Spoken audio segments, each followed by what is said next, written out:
Lorsqu'on regarde tout ce qui est en train de se passer autour de nous, le Seigneur a dit que nous sommes la lumière du monde et le sel de la terre. C'est-à-dire que quand nous voyons les choses autour de nous,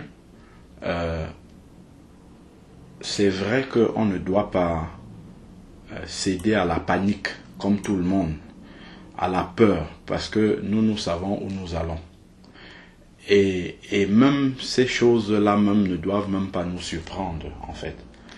Parce que le Seigneur nous dit dans 1 Thessaloniciens, je vais commencer par là, 1 Thessaloniciens 5, il nous dit en fait que nous ne sommes pas de la nuit. Je vais commencer par là, 1 Thessaloniciens 5,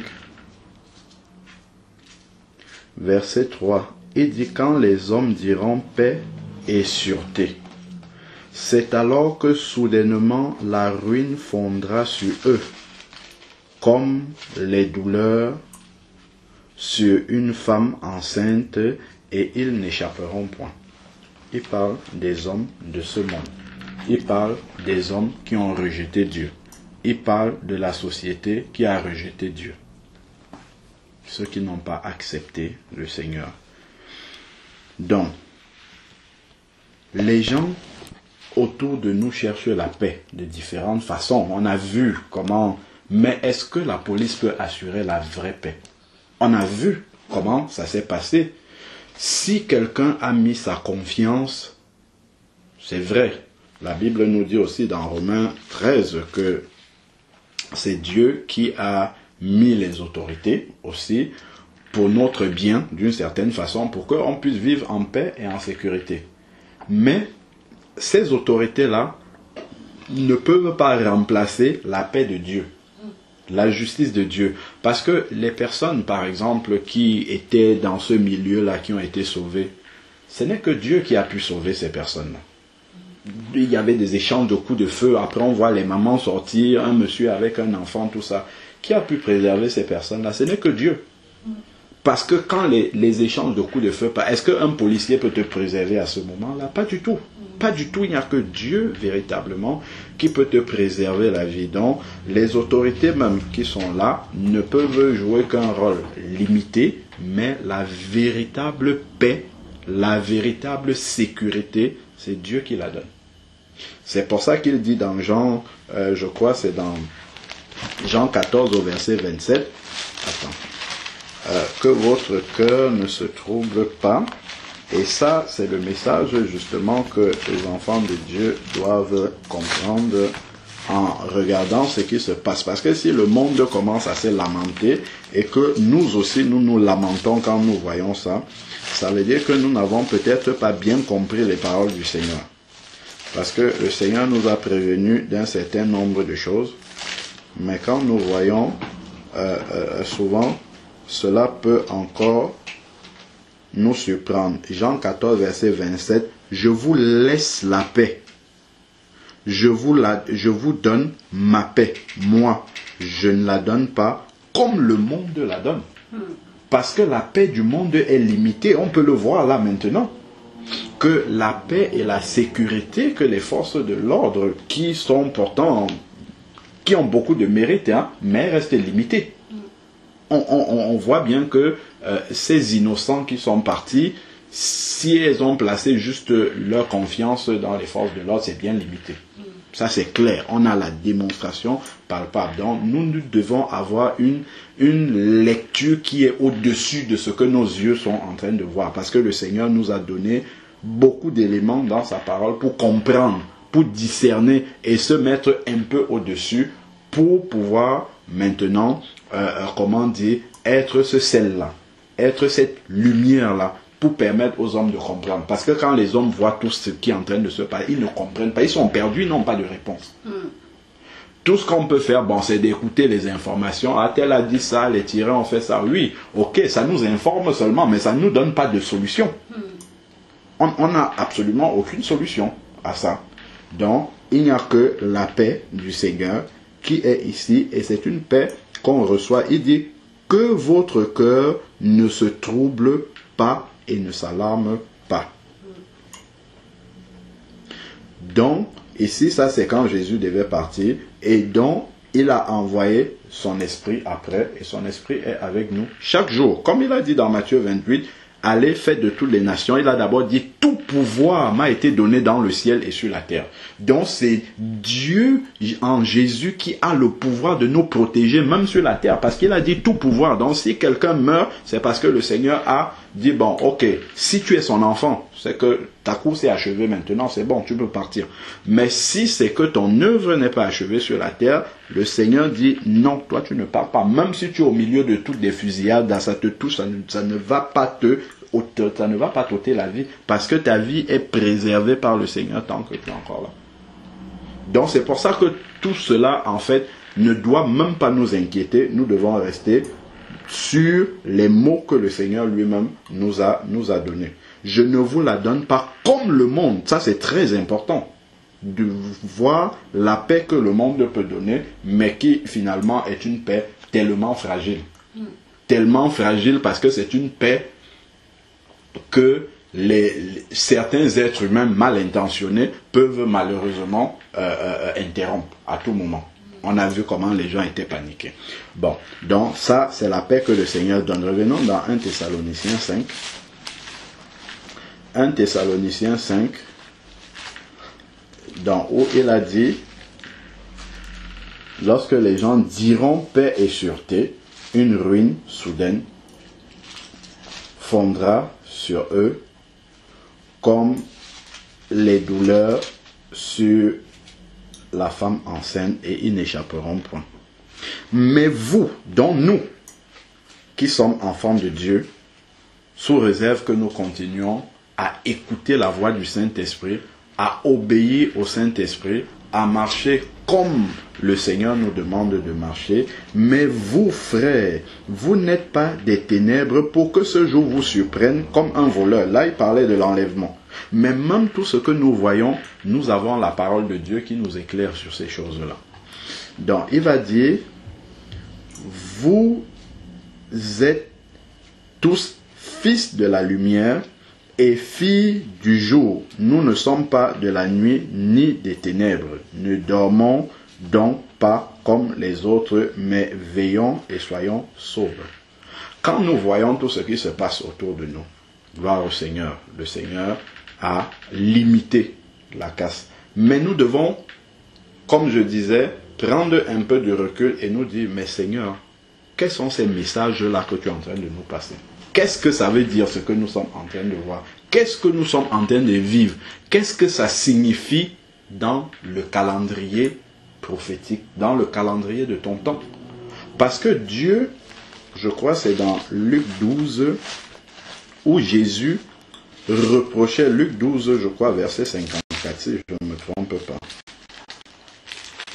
où il disait, voilà, Luc 12, verset 54.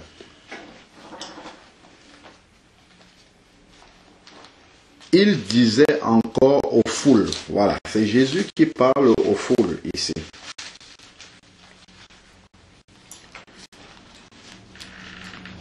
Luc 12, verset 54.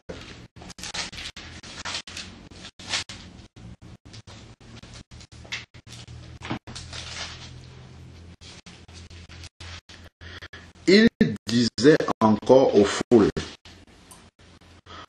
quand vous voyez un nuage se lever à l'Occident, vous dites aussitôt, la pluie vient. Et quand cela arrive, et cela arrive, autant pour moi, il dit, quand vous voyez un nuage se lever à l'Occident, vous dites aussitôt, la pluie vient. Et cela arrive. Et quand vous voyez souffler le vent du midi, vous dites, il fera chaud. Et cela arrive. C'est-à-dire que les hommes savent discerner le temps physique, en fait. La pluie, la météo, on voit, ils disent même comme Dieu leur montre aujourd'hui que c'est lui qui décide de toutes ces choses-là. Après, il dit maintenant, hypocrite, vous savez distinguer l'aspect de la terre et du ciel physique. Comment ne distinguez-vous pas ce temps-ci, c'est-à-dire la présence du Messie dans les temps spirituels, en fait. Le Messie était là. Tous les jours, les sacrificateurs, ils sont au temple, les scribes, ils lisent les Écritures, ils savent que le Messie doit venir, mais le temps du Messie est arrivé et ils ne discernent pas, ils ne comprennent donc pas le temps spirituel. Nous aussi, lorsque nous voyons les événements autour de nous, nous devons avoir une lecture spirituelle pour comprendre quel est le temps spirituel dans lequel nous sommes en train de vivre. Qu'est-ce que ça signifie pour nous en tant que chrétiens? Où est-ce que nous sommes en train d'aller et ne pas simplement rester dans les lamentations comme ceux qui ne sont pas éclairés. Je crois d'ailleurs que c'est ce que Paul dit quand il parle de l'enlèvement dans 1 Thessaloniciens 4. Il dit, consolez-vous. Attends, je vais reprendre la phrase exactement.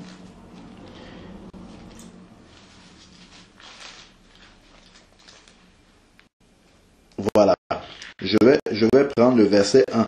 Il dit, nous ne voulons pas, frères, dans 1 Thessaloniciens 4, verset 1, il dit, nous ne voulons pas, frères, que vous soyez dans l'ignorance au sujet de ceux qui dorment, dans ceux qui sont morts en Christ, afin que vous ne vous attristiez pas comme les autres qui n'ont pas d'espérance. Donc que nous ne soyons pas dans l'ignorance, c'est vrai. Nous avons de la compassion, tout ça bien sûr, il faut prier pour que le Seigneur apaise les cœurs, mais nous ne devons pas rester dans l'ignorance par rapport à ces choses que nous voyons parce que le Seigneur nous a parlé de ça, et surtout avoir le bon rôle justement que le Seigneur attend de nous. Et pourquoi ne discernez-vous pas? Et pourquoi, je reviens dans Luc 12 là, au verset 57. Et pourquoi, donc il distingue la pluie, la pluie, la chaleur, ainsi de suite. Ils savent discerner ce qui annonce ces changements de climat là. Et il dit au verset 57, et pourquoi ne discernez-vous pas de vous-même ce qui est juste? Lorsque tu vas vers ton bon, on peut même se limiter déjà au verset 56, là où il dit, comment ne distinguez-vous pas ce temps-ci? Donc Jésus reprochait aux pharisiens de ne pas comprendre les temps spirituels qu'ils étaient en train de vivre. Nous aussi, en tant qu'enfants de Dieu, nous ne devons pas être dans l'ignorance par rapport à ce que nous voyons autour de nous. Si je prends 2 Timothée,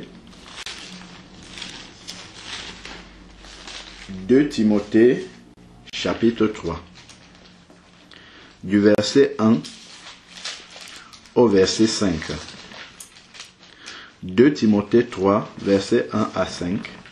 Il dit, sache que dans les derniers jours, nous sommes en train de vivre les derniers jours. Ça fait un bon moment, on dit Jésus revient. Il dit, sache que dans les derniers jours, donc c'est un avertissement. Sache que dans les derniers jours, surgiront des temps difficiles. Il y aura des temps difficiles. Ce que nous voyons, c'est difficile, c'est pénible. Ces choses que nous voyons et que nous vivons autour de nous, c'est tellement difficile de pouvoir voir des personnes qui partaient le travail comme ça, se faire assassiner. C'est effroyable. Mais le Seigneur nous prévient de ces choses-là. Il dit, il y aura des temps difficiles. Et il commence donc à citer pourquoi ces temps difficiles-là vont arriver. C'est à cause de la dureté du cœur de l'homme. Parce que c'est du cœur de l'homme que viennent justement toutes ces abominations qu'on peut voir aujourd'hui autour de nous.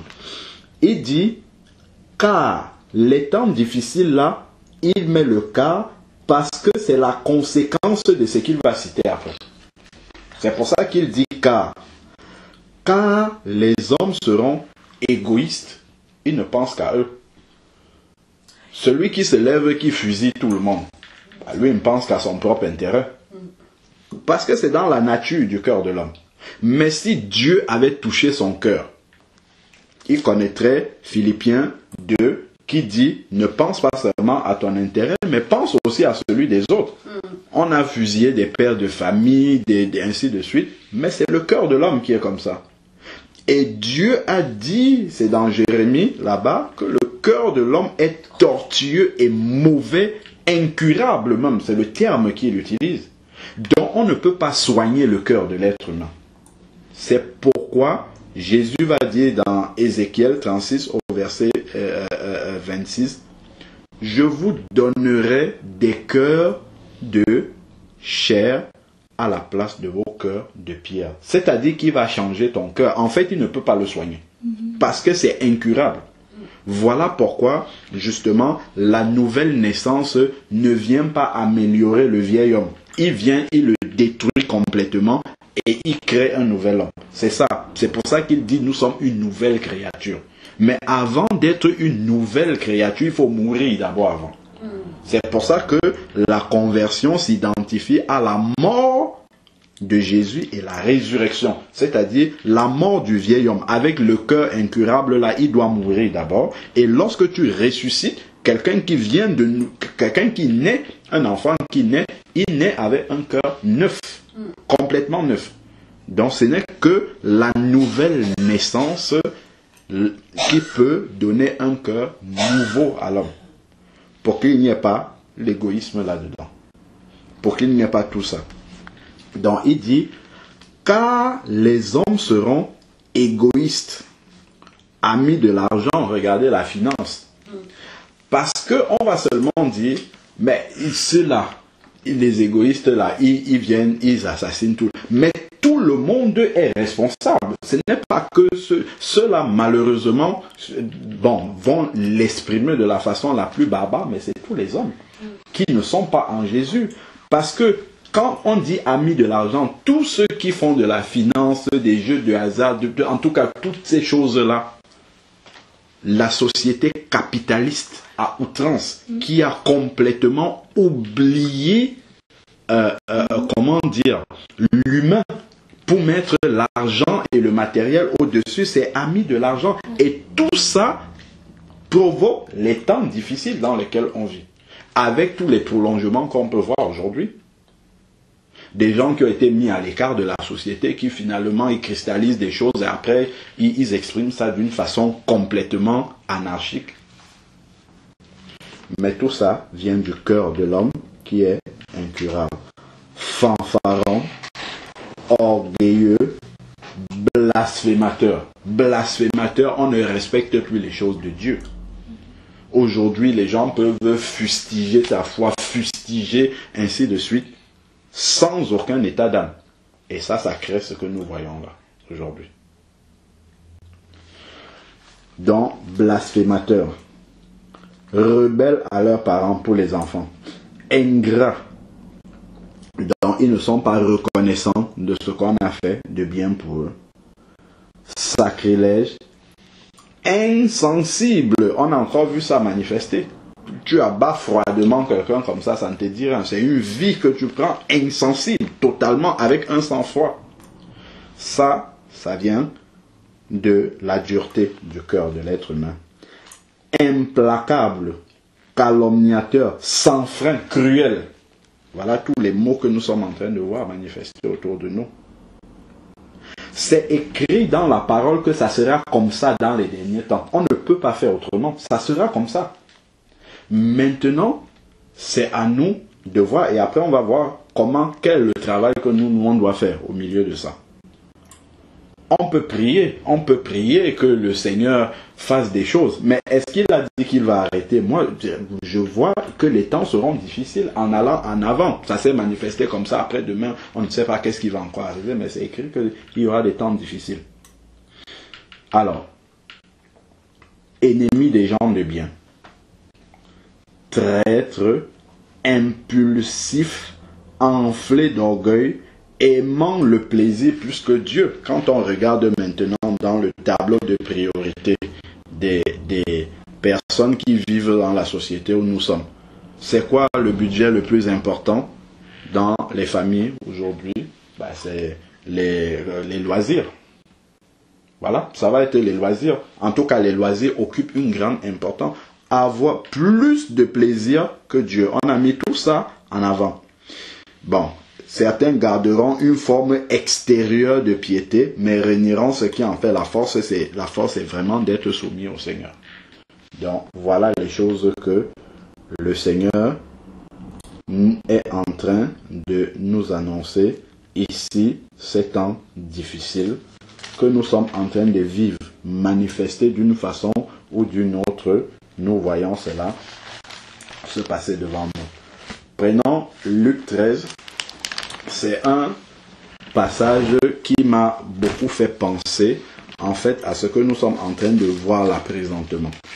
Parce que, effectivement, comme je le disais tantôt, il faut avoir la compassion, il faut prier pour que les gens soient touchés, mais ce n'est pas rester dans la lamentation. Parce que rester dans la lamentation, comme tous les autres, c'est ne pas être éclairé en fait sur les messages en fait que Dieu nous adresse au travers de tout cela.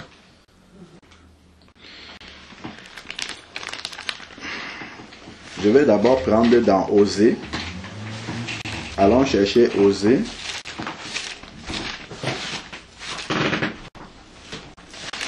Parce que Dieu parle et on fait la sourde oreille.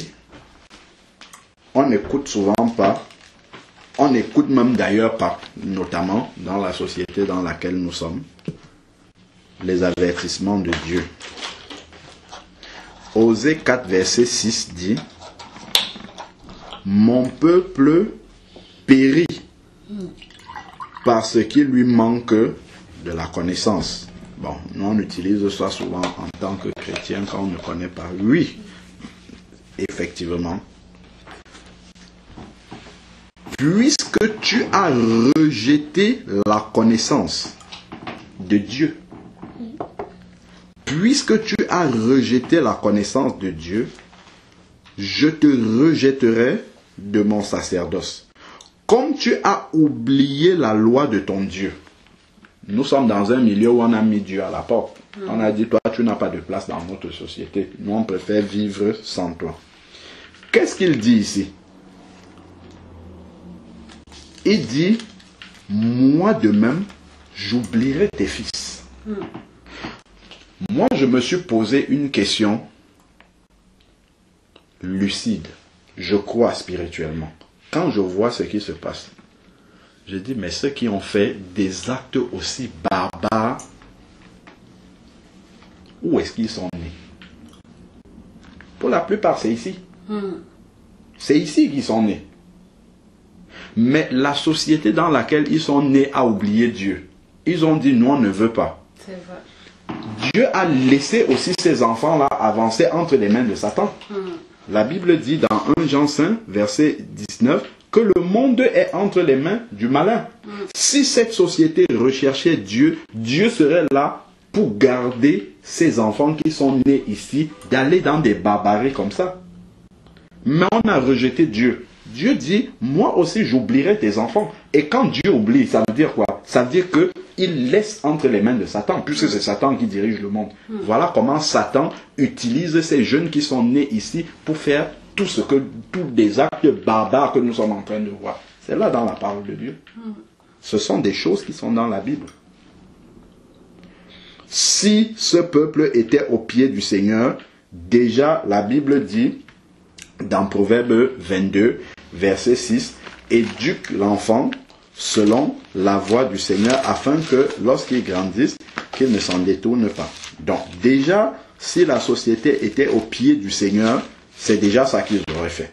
Et ça aurait permis d'avoir des personnes qui sont bâties sur le fondement et l'équilibre de la parole et ne pas produire des choses que nous sommes en train de voir d'absolument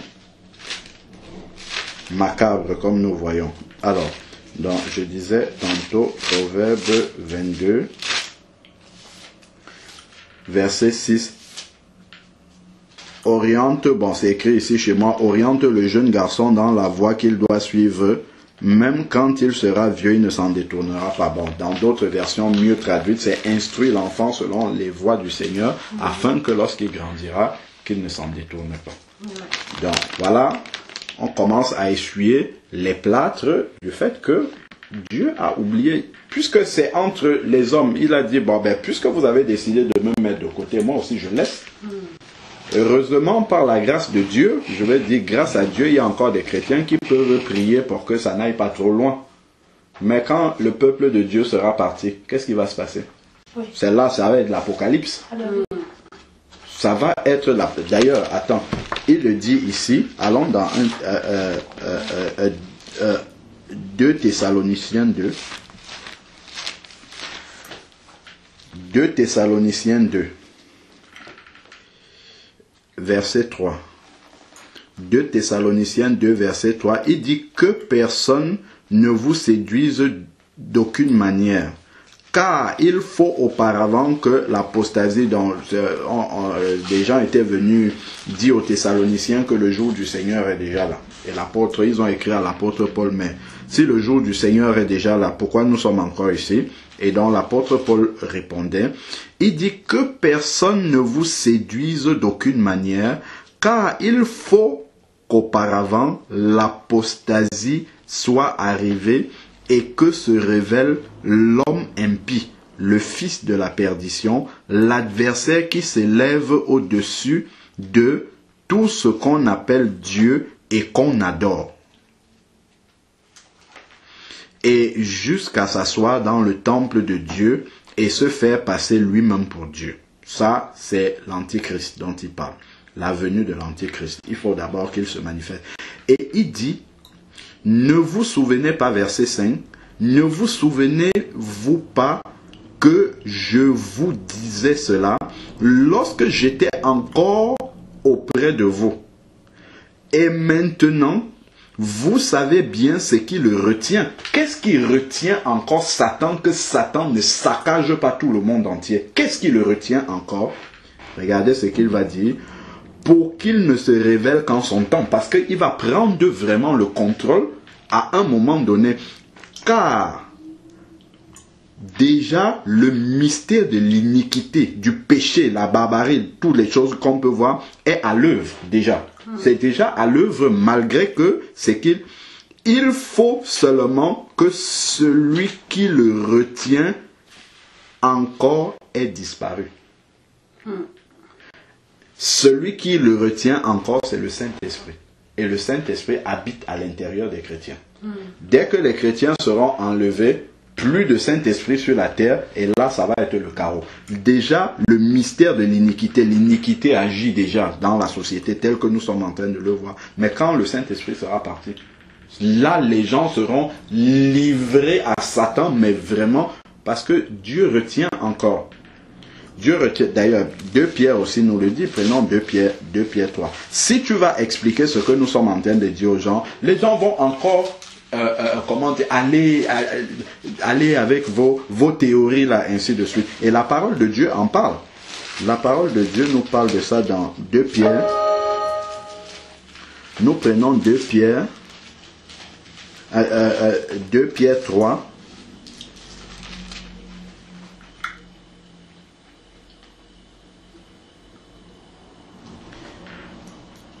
Sachez avant tout que dans les derniers jours, viendront des moqueurs.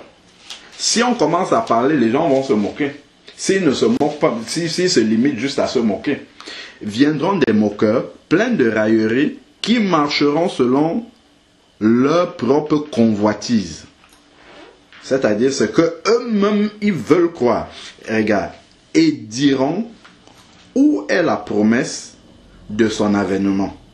Car depuis que les pères sont morts, on va dire depuis que les gens disent que Jésus va revenir, car depuis que les pères sont morts, tout demeure comme depuis le commencement de la création. On va dire non, non, non, tout ce que vous voyez, ça a toujours été comme ça. Eh bien, au moins déjà, ils reconnaissent que depuis 40 ans, il n'y a pas des choses comme nous sommes en train de voir. En effet, ils oublient volontairement. Donc, les gens refusent de croire quand Dieu est en train de parler. Ils refusent volontairement. Si tu dis aux gens que ce que nous sommes en train de voir là, Dieu nous adresse des messages. C'est pas lui qui est, lui il a laissé, il laisse Satan agir comme il veut. Mais on doit comprendre des choses au travers de ça. Les gens vont dire, si Dieu existait, ça ne devrait pas. Comment vous avez mis Dieu dehors après maintenant, quand les choses arrivent, vous dites si Dieu existait. Mais non, vous avez dit qu'il n'intervienne pas. Pourquoi vous voulez qu'il vienne encore? Alors, il va dire ici, en effet, ils oublient volontairement qu'il y a eu autrefois des cieux et une terre qui du milieu de l'eau, une terre qui du milieu de l'eau est formée par l'eau, sujet à la parole de Dieu, et que par les mêmes causes, le monde d'alors périt submergé par l'eau. Périt submergé par l'eau.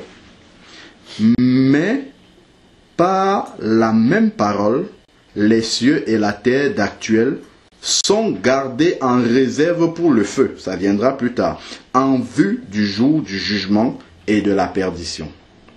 Ça, ce sont les jugements de Dieu qui vont arriver. On n'en est même pas encore là. Ça, c'est juste des petites choses. On n'en est même pas encore là. Ça, en fait, moi, je comprends ça comme un déchaînement de Satan, qui sait qu'il lui reste peu de temps. Parce que lui-même, il va être jugé.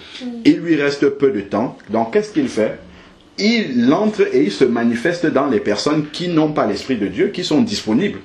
On voit, c'est des prophètes, certains, les voisins disent, ah, c'était quelqu'un de calme, mais quand Satan arrive, il te fait faire n'importe quoi. Parce que l'Esprit de Dieu n'est pas là. Si l'Esprit de Dieu était là, l'autre esprit ne peut pas venir se manifester. C'est la seule chose qui peut garder quelqu'un équilibré, c'est l'Esprit de Dieu. Aucune personne ici qu'on voit dehors là, on ne peut, même souvent, même dans le corps de la police, on voit des policiers faire des bêtises qu'on ne peut même pas, on ne peut pas comprendre. Parce que c'est le cœur de l'homme qui est comme ça. Si son cœur n'est pas entièrement changé, si l'Esprit de Dieu ne te garde pas, au regard des temps difficiles justement que nous vivons, certains peuvent perdre le contrôle et faire des abominations en fait. Donc, mais Dieu est patient. Il dit, mais il est un point que vous ne devez pas oublier, bien-aimés, c'est que devant le Seigneur, un jour est comme 1000 ans, et 1000 ans comme un jour. Le Seigneur ne tarde pas dans l'accomplissement de sa promesse. Jésus va revenir, ça c'est sûr. Il ne tarde pas. Comme quelques-uns pensent. Quelques-uns pensent que, oh, depuis qu'on dit ça, ça ne va jamais arriver. Mais voici la miséricorde du Seigneur. Il use de patience envers vous. Il use de patience encore envers la société, avec toutes les abominations que nous voyons et les mariages pour tous et tout ce que nous voyons là. On insulte Dieu, mais Dieu est encore patient encore. Il est encore patient pour attendre. Il use de patience envers vous. Il ne veut pas qu'aucun périsse. C'est pas la volonté de Dieu que des gens périssent quand ils ne sont pas encore sauvés. Parce qu'on sait qu'ils vont tout droit dans le lac de feu, dans le séjour des morts en attendant d'être déversés dans le lac de feu. Il veut que les hommes soient encore là. Il ne veut qu'aucun ne périsse. Quand il parle de périr, il parle de la géhenne ici là. Il ne parle pas juste de mourir, il parle de la géhenne. Donc il veut que les hommes soient encore là pour entendre l'évangile. Mais pour que les hommes entendent l'évangile, il faut que les chrétiens donnent l'évangile aux gens. Parlent de l'évangile aux gens. Prêchent l'évangile aux gens, quitte à ce que les gens rejettent. Mais ça, c'est le rôle que nous avons. Et on va voir encore le Seigneur parler de ces choses-là. Donc, mais il veut que tous arrivent à la repentance. Ça, c'est le but du Seigneur. S'il peut sauver tous les hommes, c'est la volonté de Dieu. Il veut que tous arrivent à la repentance. Le jour du Seigneur viendra comme un voleur. En ce jour-là, les cieux passeront avec fracas et les éléments embrasés se dissoudront et la terre avec les œuvres qu'elle renferme sera consumée. Donc, il veut que tous, il ne veut qu'aucun ne périsse, mais il veut que tous arrivent à la repentance. Parce qu'il veut sauver l'homme. Encore, Jésus peut revenir aujourd'hui, mais combien seraient perdus? Même parmi le peuple de Dieu, beaucoup. Si nous-mêmes, nous ne prenions pas garde à ne pas tomber, nous-mêmes, nous pourrons ne pas être sauvés. Donc, c'est tout cela que nous devons comprendre. Le Seigneur veut que les hommes arrivent à la repentance. Il prend patience. Il parle encore. Mais est-ce que les hommes peuvent encore écouter? On a lu tout à l'heure dans Luc 12. Il y a un passage ici, là, par rapport à ce que nous voyons là devant nous. Et il y a eu une telle situation, un tel carnage. Et on est venu dire ça à Jésus.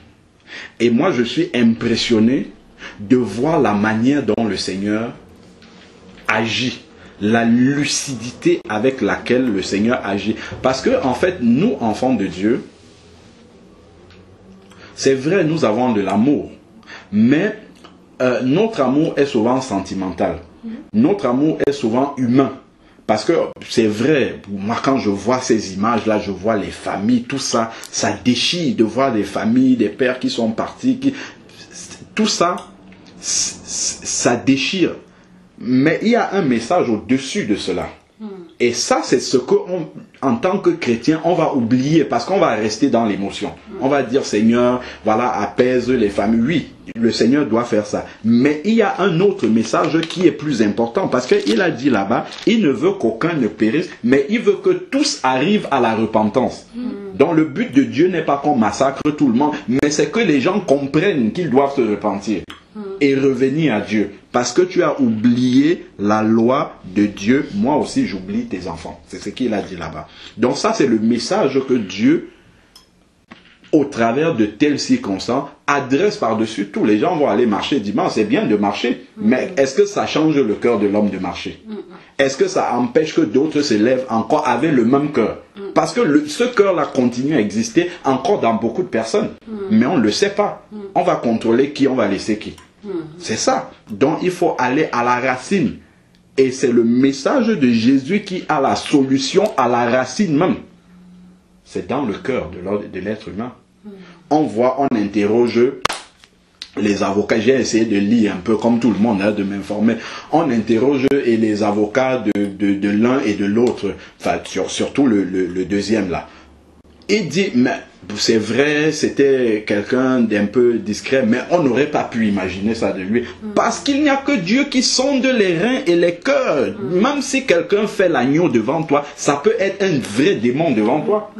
Mais donc si son cœur n'est pas changé, à tout moment, même si c'est un agneau, il peut devenir un démon. Donc comment est-ce qu'on fait? Et les forces de l'homme ne peuvent pas être partout. Donc ce n'est que le cœur de l'être humain qui doit changer. Voilà pourquoi les hommes peuvent aller à gauche, ils peuvent essayer de trouver des solutions à droite. C'est la solution de Jésus qui est la seule vraie solution qui règle le problème de l'être humain. On ne peut pas régler ça d'une autre façon. Et on voit les limites aujourd'hui. Des solutions humaines des hommes, on voit les limites. On a pris des gens, on les a mis en prison. Est-ce que ça a changé leur cœur? Pas du tout. L'autre, ça fait quelques mois, il est sorti de prison. Normalement, la prison est censée faire réfléchir. Ça peut changer le cerveau, mais pas le cœur. Quelqu'un peut réfléchir quelques instants quand il est en prison, mais dès qu'il sort, il a toujours le même cœur et il va faire les pires, peut-être pire que ce qu'il avait amené même en prison. Donc même la prison, ce n'est même pas une solution. Ce n'est pas une solution définitive, c'est une solution humaine encore. Donc ce n'est pas, c'est Dieu qui a créé l'être humain. Ce n'est que lui qui peut donner la vraie solution pour l'être humain. C'est que son cœur change, qu'il commence à voir son prochain comme lui-même, comme la parole nous dit. Aime ton prochain comme toi-même. Si tu aimes ton prochain, tu ne vas pas le tuer. Tu ne vas pas faire ci, tu ne vas pas faire... Et ça va régler le problème à la racine de la société. Mais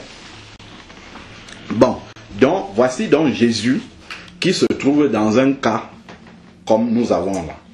Et justement, ce n'est que en regardant l'attitude de Jésus qu'on peut comprendre comment manifester le véritable amour de Dieu. Parce que comme le Seigneur nous dit, par exemple, dans 1 Jean, ou dans 2 Jean et 3 Jean, il va dire quelque chose.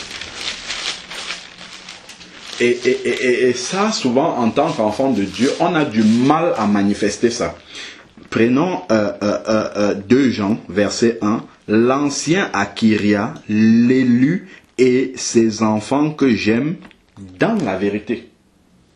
Ce n'est pas parce qu'on est ému, ce n'est pas parce qu'on compatit qu'on ne va pas dire la vérité aux gens. Parce qu'il faut leur dire ce que nous sommes en train de dire. C'est ça le fond, le vrai problème, il est là. Tout ce que les administrations peuvent, bon, ils vont trouver des solutions, mais le véritable problème et la véritable solution, elle est là dans la parole, c'est que le cœur de l'être humain change. Or, aucun homme sur la terre ne peut, même les médecins, même si on fait une transplantation cardiaque, ça ne change quand même pas le cœur de l'homme. Il n'y a que Dieu qui peut faire ce type d'opération. Si on prend un païen, on met à côté d'un chrétien qui veut donner, on lui prend son cœur physique et on met à l'intérieur de la cage, je sais pas, la cage qui accueille le cœur du païen, ça ne va pas le changer quand même. Donc même humainement on ne peut pas faire ça. Si tu prends le cœur physique, tu mets là-bas, c'est spirituel. C'est spirituel. Donc il n'y a que Dieu qui peut faire les choses spirituelles. Donc il n'y a que Dieu qui peut vraiment changer et transformer l'être humain. Tout simplement. Donc cette vérité-là, même ici dans 3 Jean également verset 1, l'ancien Agaius, le bien-aimé que j'aime dans la vérité. Donc c'est cette vérité-là que les gens peut-être ne veulent pas entendre, mais doivent entendre, parce que c'est ça qui est la solution, la vraie. Donc, regardez donc Jésus dans un cas, c'est le passage qui m'est venu à cœur quand j'apprenais tout ce qui était en train de se passer. C'est vrai, ça peut choquer, hein, le passage qu'on va lire là. Je sais que j'ai envoyé, mais ça peut choquer certains, même des chrétiens, parce que est-ce que nous pouvons aimer les êtres humains plus que Dieu qui les a créés? Pas du tout. Donc si Jésus dit quelque chose, c'est que c'est avec la même lucidité que nous devons voir les événements. Souvenons-nous que Jean-Baptiste, sa tête a été coupée, tranchée par des païens. Pourtant, Jésus était là.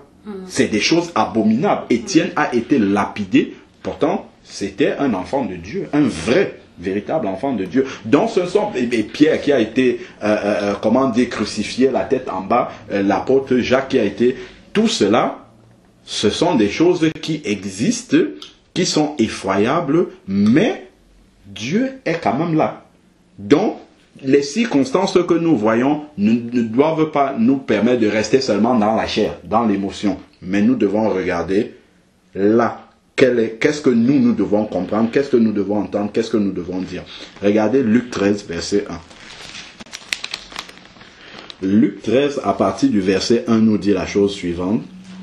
En ce jour-là, Luc 13, verset 1. En ce jour-là, quelques personnes vinrent lui raconter ce qui était arrivé à des Galiléens dont Pilate avait mêlé le sang avec celui de leur sacrifice. Donc c'est une abomination que Pilate a fait. C'est un peu comme ceux qui ont fusillé tout le monde. Là.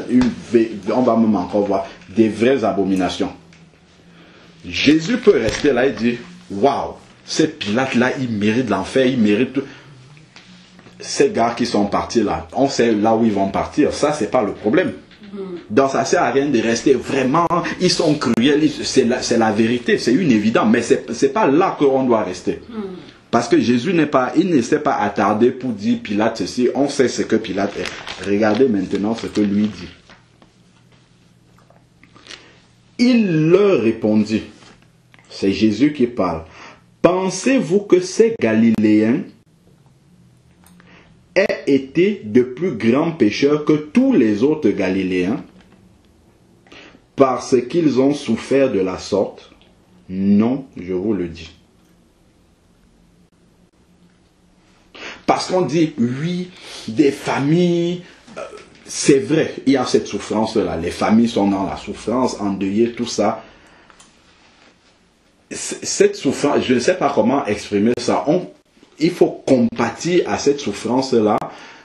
Mais ces familles-là ne sont pas sinistrées parce qu'elles sont pires que les autres. Parce qu'elles sont plus pécheresses que les autres. Non, pas du tout. Du tout, du tout. C'est que celui-même qui est en train de plaindre ces familles-là doit se plaindre lui-même aussi. Il doit se plaindre de son propre sort aussi. C'est pas parce qu'il a envie et qu'il n'est pas sinistré qu'il doit se dire « Ah, vraiment, je plains les autres et tout. » Ah, parce que, regarde ce que le Seigneur dit après. Il dit « Mais si vous ne vous repentez pas, donc ceux qui sont venus se plaindre là, il dit, si vous ne vous repentez pas, vous périrez tous de même. » Parce que maintenant, il y a beaucoup de morts. Ça attriste. Mais moi, la question que je me pose, c'est où est-ce qu'ils sont partis? Étaient-ils en règle avec Dieu? Où est-ce qu'ils sont partis? C'est ça, maintenant, où est-ce qu'ils sont? C'est cet après-là. Et c'est là-dessus que Jésus mettait l'accent. Vous qui vous plaignez de tous ces massacres-là, mais vous-même, si vous ne vous repentez pas, vous périrez aussi pareillement. Il ne parle pas de la mort physique, hein. Il parle de l'enfer après. C'est-à-dire que si vous mourrez dans votre état sans être repenti, mais c'est la géhenne qui vous attend après. Donc c'est ça le message aujourd'hui. Des gens sont morts comme ça. Au lieu de me lamenter, oui, on doit aussi. Mais c'est de se demander, mais moi le matin quand je prends le métro en allant au travail, s'il y a quelqu'un comme ça qui me fusille, où est-ce que je vais aller? C'est la vraie question. C'est là que Jésus lui met l'accent. C'est là, c'est la question que je dois me poser. Si un jour quelqu'un arrive comme ça, si je suis au bureau, je suis à l'école, il vient et commence à fusiller des gens. Parce que ça peut arriver maintenant, on l'a vu. Moi, je vais aller où? Si je suis mort là, si je meurs là, où est-ce que je vais aller? Ça, c'est le point fondamental sur lequel Jésus, lui, s'attarde. Ce n'est pas simplement la chair qui est morte là, et tout ça. Ce n'est pas là-dessus, en fait, que Jésus s'arrête. Mais il demande à ceux qui sont venus dire ça, pensez à vous-même. Alors, donc, mais si vous ne vous repentez pas, vous périrez de même. Verset 4. On prend encore un autre exemple de personnes qui ont été sinistrées, qui ont souffert, qui sont passées par... Il dit, ou bien, c'est 18, on est proche du nombre qui est là, c'est 18 sur qui est tombée la tour de Siloé. La tour est tombée sur 18 personnes écrasées. Jésus pouvait être là, ouais, vraiment, c'est vraiment pénible, oui. Mais il ne s'arrête pas là. Et qu'elle a tué, donc des personnes sont mortes, sauvagement, brutalement, écrasées par une tour. Il dit, pensez-vous qu'il ait été plus coupable que tous les autres habitants de Jérusalem? Ces personnes qui ont été fusillées, là, les innocents et tout, sont-elles plus, comment dire, dans le péché que le reste de la population? Pas du tout. Ça veut dire quoi? Ça veut dire que moi aussi, je peux être un de ceux-là un jour. C'est ça que ça veut dire. En fait, c'est de me poser la question, mais si moi j'étais un de ceux-là qui était passé dans ce truc-là, quelle serait ma place? Il dit, non, je vous le dis. Et il répète pour une deuxième fois, si vous ne vous repentez pas, vous périrez pareillement. Ça, c'est la question maintenant que chacun doit se poser. Quand je me lève pour aller au travail, comme ces personnes-là, certains se sont levés ou pour aller au travail, pour aller aux activités et ne sont jamais rentrés chez elles. Si moi, ça m'arrive maintenant, puisque il dit que, pensez-vous qu'elles sont pires que tous les habitants de Jérusalem?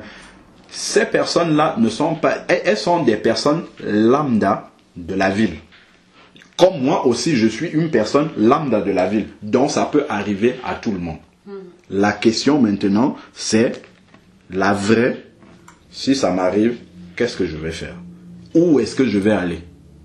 Après avoir quitté cette terre-ci. Où est-ce que je serai si ça m'arrive? Voilà la vraie question, mais personne ne peut évoquer ça évidemment. Parce qu'ils n'ont pas ce discernement-là. Ils ne comprennent pas ce qui est essentiel pour la vie. Bon, on va renforcer la sécurité. C'est bien de renforcer, mais c'est une sécurité, on a bien vu. Hein. Si ce n'est pas Dieu lui-même qui te garde, ta sécurité humaine ne va pas te servir à grand-chose. Bon, maintenant, quand je vois ce message-ci, où Jésus dit aux personnes, si vous ne vous repentez pas, vous périrez pareillement. Ça me ramène en fait au début de l'évangile. Au début de l'évangile, Matthieu 3. Et il y a une parole ici. Matthieu 3, verset 1. En ce temps-là, parut Jean-Baptiste. Il prêchait dans le désert de Judée. Il disait, repentez-vous, car le royaume de Dieu est proche. Repentez-vous, car le royaume de Dieu est proche. Ça, c'est ce que Jean-Baptiste était en train de prêcher. Lorsque Jésus est arrivé, si on tourne une page, Matthieu 4, verset 17. Dès lors, Jésus commença à prêcher. C'est après qu'il a été dans le désert, qu'il a été tenté par le diable. Dès lors, Jésus commença à prêcher et à dire, repentez-vous, car le royaume de Dieu est proche. Donc, les deux, en fait, annonçaient l'évangile aux personnes qui étaient là, annonçaient la bonne nouvelle du salut aux personnes qui étaient là, et il disait, repentez-vous. Et Jésus a dit également, lorsqu'on est venu lui dire, voilà, il y a des personnes qui ont été tuées par Pilate, et puis les autres, la tour de Siloé est tombée sur eux, il dit, vous qui venez me dire ça, si vous ne vous repentez pas, vous allez suivre, vous périrez aussi de même. Donc là, il parle carrément, comme je disais, de la géhenne. Qu'est-ce que ça veut dire? Ça veut dire que pour moi, en tant que chrétien, quand je vois ces événements-là, je dois comprendre une chose. Comme ça peut arriver à tout le monde, je dois davantage évangéliser. Je dois davantage annoncer la bonne nouvelle aux personnes. Parce qu'elles peuvent y passer comme ça, comme moi aussi je peux y passer. Mais moi je me prépare, je sais là où je vais. Mais toutes ces personnes-là qui sont autour, à qui ça peut arriver, si ça leur arrive, elles ne savent pas où elles vont partir. Donc mon travail en tant qu'enfant de Dieu, quand je vois ces choses-là, je comprends que le temps spirituel de Dieu, c'est que Jésus revienne très bientôt et que je dois parler du Seigneur aux gens. Après, les gens sont libres. C'est de dire aux gens, repentez-vous. Repentez, vous avez mis Dieu dehors de votre société. Repentez-vous et revenez à Dieu. C'est ça qui est la véritable solution. Donc, nous devons davantage, en tant qu'enfants de Dieu, assurer ce rôle-là. Et là, quand on regarde Matthieu 24, où il parle des événements de la fin, Matthieu 24, verset 14 dit, cette bonne nouvelle, donc de l'évangile du Seigneur justement, qui peut changer véritablement l'être humain, changer le cœur de l'être humain, celui-là qui peut donner un nouveau cœur, il dit, cette bonne nouvelle-là du royaume sera prêchée dans le monde entier, pour servir de témoignage. Il ne dit pas pour convertir le monde entier. Il dit pour servir de témoignage. Pour qu'ils sachent que Dieu peut faire ça. Qu'il peut véritablement changer. Et après, ils sont libres ou d'accepter ou de rejeter. Dieu ne force personne. Alors, pour servir de témoignage à toutes les nations. Pour que toutes les nations sachent que le vrai qui maintient la paix, c'est Dieu. C'est lui seul qui donne la paix et c'est lui seul qui change les cœurs de l'être humain pour permettre à l'être humain de vivre à côté de son prochain sans aucun problème. Aime ton prochain comme toi-même. Alors viendra la fin. Et le Seigneur m'avait donné ce verset-là une fois quand justement, je sais pas, on avait pris un temps quand j'étais à l'assemblée là-bas. Je crois que c'était autour de la fin des temps. Et il m'avait dit, les prophéties sont en train de s'accomplir sur vos yeux. Mais vous, en tant que mes enfants, vous ne devez pas être des spectateurs de ces prophéties-là. C'est vrai, nous voyons, nous glorifions Dieu parce que la parole s'accomplit. Mais votre travail, en tant qu'acteur de cette parole-là, c'est de répandre la bonne nouvelle. De dire aux nations que le Seigneur est là et il peut encore changer, il peut encore transformer, il peut encore sauver des vies. Dans votre travail, c'est d'annoncer cette bonne nouvelle-là. C'est tout ce que vous avez à faire. Priez pour que les vies soient transformées. Si les vies ne sont pas transformées, de toute façon, tout ce que nous sommes en train de voir là, c'est la suite logique qui va finir par ce que nous voyons dans le dernier livre de la Bible. Donc, véritablement, en tant qu'enfant de Dieu, ça doit nous conduire davantage à partager le message d'amour du Seigneur, le message de salut surtout, le salut que le Seigneur est venu apporter à l'humanité, parce que Jésus n'est pas mort gratuitement à la croix. Quand on voit ce que nous voyons des actes de barbarie, et à côté tu sais que Jésus est mort, même pour ces personnes qui font des choses comme ça, tu te dis, mais elles passent à côté de quelque chose de précieux. De précieux, de précieux. C'est là où on voit vraiment comment Satan agit puissamment dans ce monde, parce qu'on ne veut pas accepter Jésus. On ne veut pas recevoir Jésus dans son cœur, dans Satan. Il s'amuse avec les gens, il fait ce qu'il a envie de faire. Autant celui qui est habité par Satan que celui sur qui ça agit, qui n'a aucune défense, parce que c'est pas Dieu qui le protège. C'est ça, malheureusement, ce que nous sommes en train de voir. Donc, nous allons prier. Seigneur Père, nous venons encore te rendre grâce pour toutes ces paroles que tu nous donnes de partager, de comprendre encore par ta parole les temps dans lesquels nous sommes en train de vivre, Seigneur Père. Tu nous as prévenu qu'il y aurait des temps difficiles. Mais là où les hommes, Seigneur Père, essayent de trouver des solutions humaines, nous voyons encore la limite des hommes. Nous voyons encore combien l'intelligence humaine est limitée. Mais tous ces problèmes, Seigneur Père, auxquels l'homme n'a pas de solution, Seigneur Dieu, tu nous l'avais annoncé déjà depuis des millénaires dans ta parole. C'est que le cœur de l'homme est tortueux et mauvais, méchant par-dessus tout. Il est même incurable, comme nous dit ta parole. Seul toi es capable de donner un cœur nouveau, de changer, Seigneur Dieu, l'homme depuis le cœur à l'intérieur, afin qu'il puisse produire des œuvres qui te glorifient, qu'il puisse aimer son prochain comme lui-même, qu'il puisse être aux côtés de son prochain, Seigneur Père éternel. Seigneur Dieu, quand nous voyons cette société se déchirer, Père, nous avons mal. Nous nous disons parce qu'ils ne te connaissent pas, Seigneur Dieu, ils ne savent pas l'amour qui est en toi, Seigneur Père.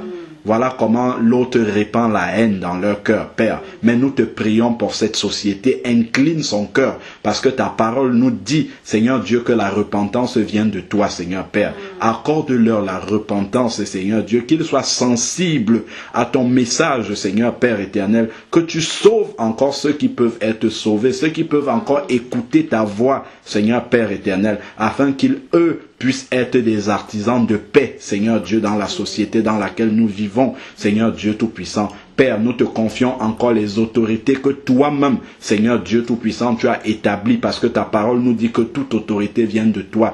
Père, accorde-leur encore la sagesse en ces circonstances. Seigneur Père, qu'ils reconnaissent ta souveraineté, qu'ils reconnaissent ton